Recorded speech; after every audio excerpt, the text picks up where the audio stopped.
रेठरे बुद्रुक गावाला सुंदर नदीचा काठ लाभला आहे। या नदीकाठाचे सुशोभीकरण करण्यासाठी सर्वसमावेशक विकास आराखडा सादर करण्याच्या सूचना कराड दक्षिण विधानसभेचे आमदार डॉ. अतुलभाऊ भोसले यांनी प्रशासनाला दिल्या। दरम्यान कृष्णा सहकारी साखर कारखान्याचे चेअरमन डॉ. सुरेश भोसले यांच्या समवेत आमदार डॉ. अतुलभाऊ भोसले यांनी रेठरे बुद्रुक येथील नदीकाठची पाहणी केली।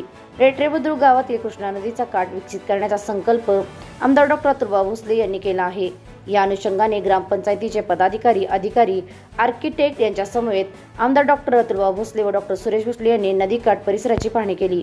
यावेळी बोलताना डॉ. अतुलभाऊ म्हणाले की रेठरे बुद्रुक गावाला लाभलेला नदीचा काठ ही गावाला मिळालेली मोठी भाग्याची गोष्ट आहे।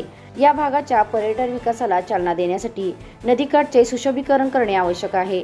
या दृष्टीने प्रशासनाने नदीकाठ विकासाचा नवीन आराखडा तयार करावा, तसेच त्यामध्ये पूरसंरक्षक भिंतीसह या जागेवर खुले सभागृह, ऑडिटोरियम, उद्यान, ज्येष्ठ नागरिकांसाठी विरंगुळा पार्क, बालोद्यान, बोटिंगची सुविधा, फूड कोर्ट, भक्तनिवास, लेजर शो, कारंजे यांचा समावेश असावा।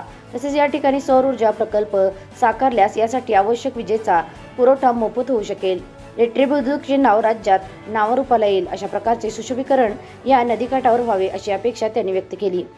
नदीकाठचा परिसर सुशोभित झाल्यामुळे इथल्या पर्यटन विकासाला चालना मिळेल, शिवाय यामुळे स्थानिक व्यावसायिकांना देखील त्याचा लाभ मिळेल असा विश्वास डॉ. सुरेश भोसले यांनी व्यक्त केला।